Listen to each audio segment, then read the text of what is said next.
Hey guys, so today I have a pretty fun video.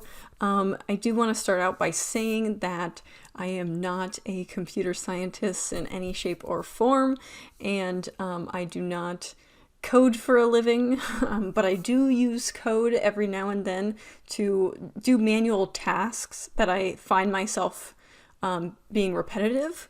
So I would call myself a productive, lazy person.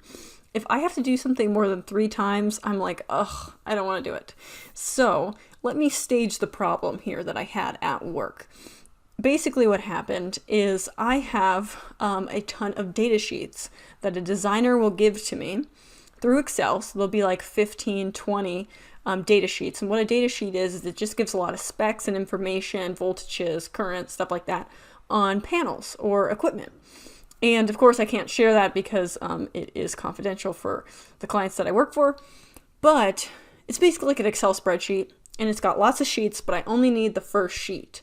But what I would have to do is I would have to go into each workbook, click this sheet, and then I would have to print this sheet to PDF, and I'd have to do that 15 times or 20 times, and sometimes even 50 times. Now, I saw one, I've never had more than like 5. So I had this one project and I had 20, and I'm like, hell no, I am not going to individually open 20 Excel workbooks and print the first sheet to PDF. So what I decided to do was to use VBA. Now VBA is a coding language in Excel, which helps you kind of do manual tasks automatically. So I've been taking a class on Udemy, this class here from Layla, and my notes are in here so you can kind of see how I use Notion to track my coding and track my progress for the class. So I have different codes that she sometimes shares, or sometimes I get inspired and work on my own. So you can kind of see how useful Notion is, and sometimes what I'll do is I'll just copy it and paste it into Excel and kind of test it out. And then I also, it sparks ideas, and I have like a VBA stuff, like I start thinking, oh, what are the things I could possibly do? And so I put them in here, and that's how I use my course for activity, because there's no point of taking the course if you're not going to, create your own projects, right? And so how I mainly taught myself VBA before I took this class is I just found ways to automate things and tried it out, and I just randomly learned VBA, and I find that almost was more beneficial. I mean, the class is good, but the class isn't as fun as having a task and then trying to learn VBA to make you do the task that you're trying to do, rather than learning the VBA and then trying to find something to do with it. I like to do the reverse, right? So find the problem, solve the problem, rather than find and have the answers, rather than have the answers first and then go back and try to do that. So basically I have been taking this class, and I got the majority of my code through her class, so I just want to give that a shout out. And I did not do this on myself, and every code that I make, I take snips from the internet or snips from random forums on the internet as well. So what I wanted to do is I wanted to copy the first sheet of a bunch of different workbooks, right? So every Excel file, I wanted to grab the first sheet and then copy it into this workbook here. So I'm going to run through the code and talk a bit about it. And I am by no means an expert, so if you have any suggestions or say something wrong, please comment below. So how this is going to work, and I'm going to copy this and put this in the description so you guys can have it, is first thing with VBA is you have a sub, and it's called like a sub procedure. So you're going to name the sub here. That's just what that is. And then you have an end sub. Then you're going to dimension some terms here. So file directory, which is FileDir as String. So that is, a string is just a string of letters, right? And then you're going to dim FiletoList as String, dim OpenBook as Workbook. So just a workbook in Excel, and that. And then you have CurrentWorkbook as Workbook. So you want to have your current workbook be the workbook that you're currently in, right? So that would be this workbook. And then your open book will be the ones that you're going to open, copy the sheet, and paste it in. So this, I don't like to remove the screen updating. So if you see any of this green, that's just me commenting, and I'll get into that in a second. So I'm going to set my current workbook as this workbook. It knows that I'm in this workbook, so it's going to set that as the name current workbook. So it already knows what this workbook means. So you're defining this variable basically. Then the application screen updating, I like to keep the updating on, because when I show this off to a group of people, when they see things flickering and stuff, they go, ooh, ah, you know, and it's a better showpiece. And what's the point of doing this stuff without showing it to your bosses, right? Like, so now you're going to use the with statement, and a with just means that you're going to take this, and then every dot slash blah dot this is just added onto that. So I'll show you how it's read. So with Application.FileDialog, so this is going to pop up a dialog on the screen, and it's going to prompt the user to pick a folder, and that folder is where you're going to store your data sheets or your Excel files that you're trying to copy over. So, and I will show you an example when we run the code. So this reads Application.FileDialog msoFileDialogFolderPicker, and then the slash there, dot title. So that is read like this with the dot title. So it's that dot title equals please select a folder. So that's what it's going to say at the top. And then it's going to say dot button name. So this dot button name, so that is the button, it's going to say pick folder, and I'll show you that when it pops up. Then you're going to say if this dot show equals 0, then you're going to get a message box that says nothing was selected. That's if you click cancel. So if I click cancel, it will show nothing was selected. And I like that because I need to be able to cancel out of it, right? And then I put exit sub because it's going to leave the sub procedure. Then, so there's the if, else. So anything you do besides that, besides press and cancel, you're going to define your file directory path, right? So it's going to be your path up into a certain point. So I'll show you that. So FileDir, we already defined up top to be a string. And usually I write this first, and then I go back and dimension as I needed. I go, oh, which variables am I missing, right? That I need to define up top. So, and it still has this with, so you're going to read it, FileDir equals Application.FileDialog blah blah blah picker, right?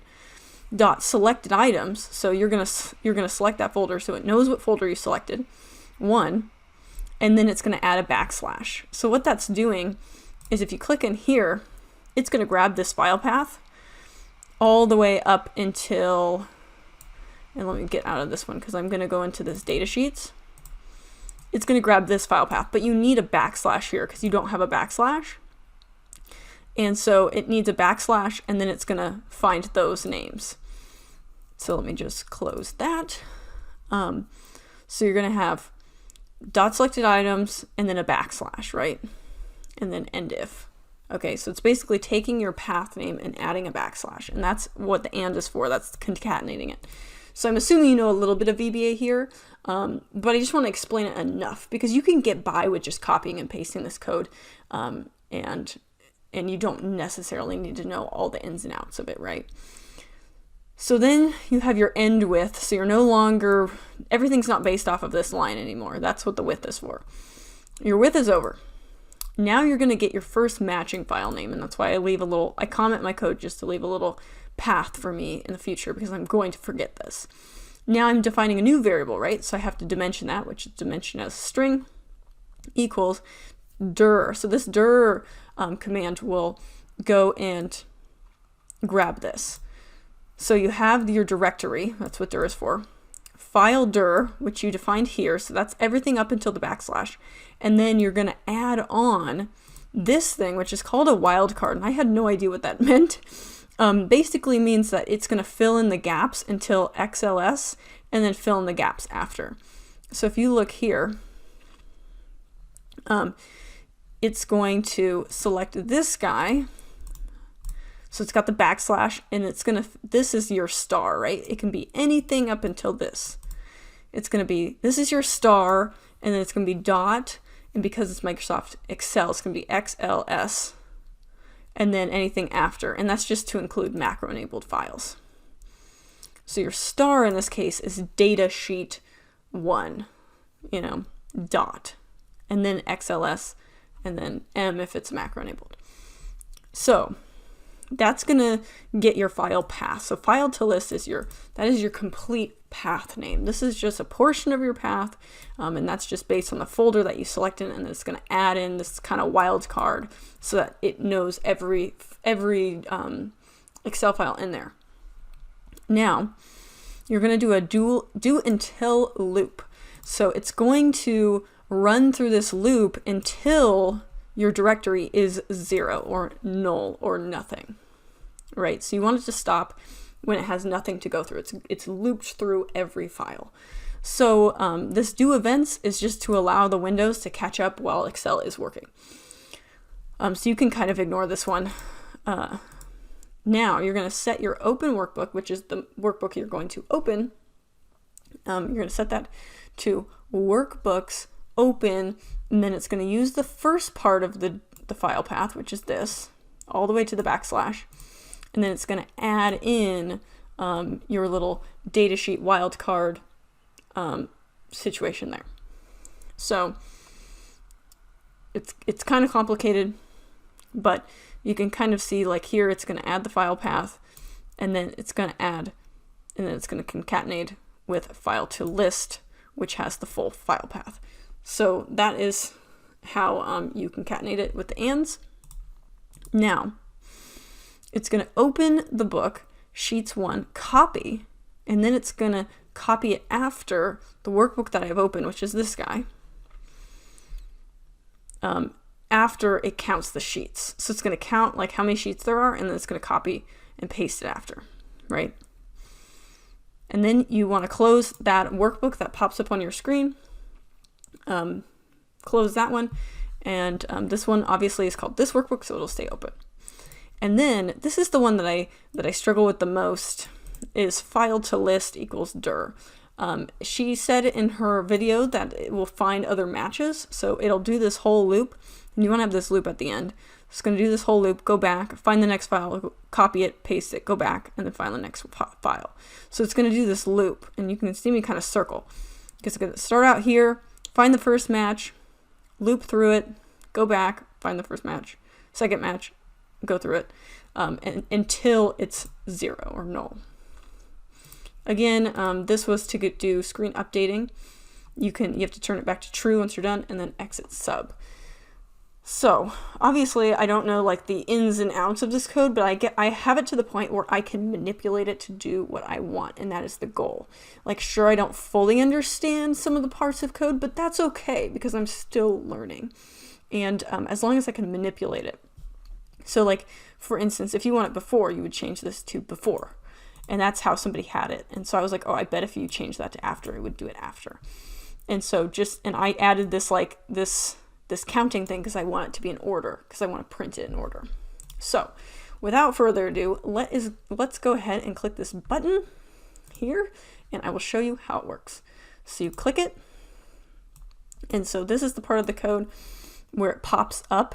That is this Application.FileDialog, and we said please select a folder. So here it says please select a folder, and then it says pick folder as the button, and that is this guy. So what you're going to do is I'm going to pick my datasheets folder, pick folder, and then you can kind of see how it's screen updating. I like that because it shows better. You want your boss or somebody you're showing to see something. Otherwise they're like, oh, cool. So now you can see, here's my sheet 1. So it counted the sheets and then put it at the next one. So here's data sheet 1, and this would be filled out with a ton of information. And then in the next one it says data sheet 2. Now you could go as far to name the tabs. I don't really care because in the end I'm trying to print these. And then how I would print is I would select this one, shift down, and then I would press Control P to print to Bluebeam or to a PDF editor. So that is kind of how the code works. Ways that you can update this is you could change the after to before. This will work for any folder. You could rename this file and it will work. Originally, I had it as not this workbook. I had it as the actual name of this workbook, and then you couldn't rename it. So I have done a little editing for this to make it a little more versatile as well. And so for the most part, I think it works pretty well. I was very happy with it, and people have asked me for this code, shockingly. They saw me use it and they're like, oh my gosh, like, can I have that? And, you know, send it to somebody, and it's a very useful tool. So now my whole team has access to it, and I get to look kind of smart, you know, and not at a lot of cost. Okay. Like I have to the point where I can understand code to the point where I can understand for loops and the basics, and use it to be useful. And so people, when you say you can code, or, you know, for me, this is really just copying and editing, they think you're smarter than you really are. And I like that, and it saves me a shit ton of time. So I hope you guys enjoyed. I know I kind of rushed through that, and I obviously don't know like every bit and piece of the code, but I know enough to get by and to be productive with the code. So anyway, I hope you guys enjoyed, and I will see you guys in my next video.